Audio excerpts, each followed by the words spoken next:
Well, welcome back. We've had a 2-second break yet again. All right, I'm committed to 5 minutes on the clock. So here we go. 5 minutes, there it is.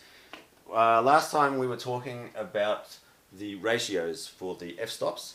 So it's basically a quick and dirty way for photographers to quickly change how much exposure do they want to increase or decrease on each photo that they're going to take.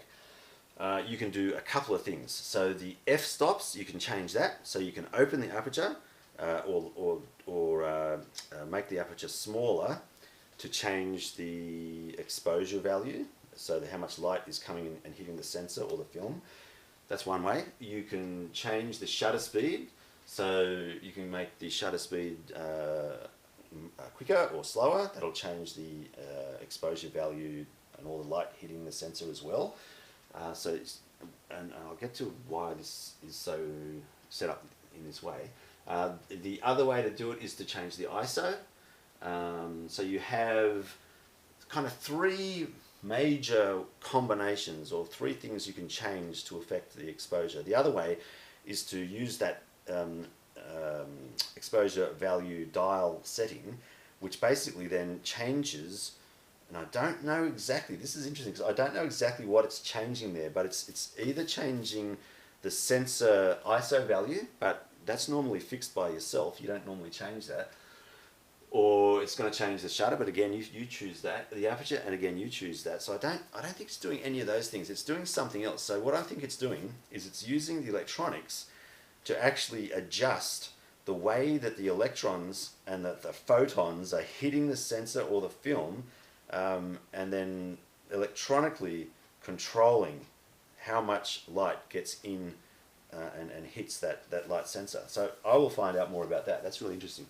But anyway, what you have at your disposal are a couple of methods to change the exposure value. You change the shutter speed, the focal f-stop, or the aperture. All right, and that's why they're there. So it's basically there to give you an easy way to adjust the exposure value for your artistic benefit, so that you decide you want it lighter or darker or what everyone typically can see as normal. And so you've got that control. That's why it's there. The focal plane. Now this is really interesting. The focal plane combines this one here, very much so, as well as this one here. So these two together play a major role in the focal plane or depth of field.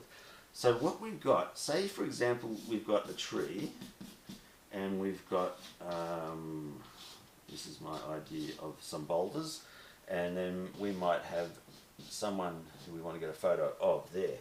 And we've got our camera, let's just move this thing a little bit, we've got our camera which has got a lens, and then we've either got the old film or the sensor just in there.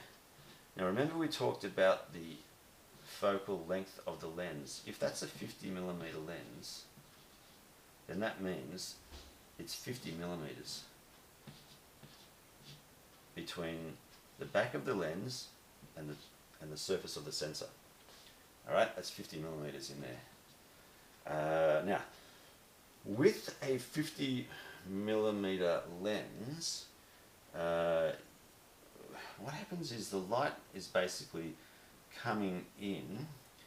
So you've got your focus ring. What happens is the light is going to come in from all these spots. Yeah.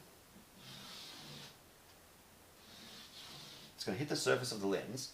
You focus it so that the light is parallel, and then the rear element bends the light and focuses it in the right spot, you know, on the sensor. So what we've got there is this idea of depth of field. Now, the depth of field is controlled very heavily by the aperture. If you change the aperture so it's tiny, f22 is typically very, very, very, very, very small, like a pinprick of light there. All of the light is forced through the hole. See how it's not going to go and touch the edges of the of the lens. It's all of that light will go through that center hole. What that does is it basically brings everything. Data being received. Oh my gosh. Data being received. It's 5 minutes again. Data I can't being believe it. received. All right, let's stop that and we will continue.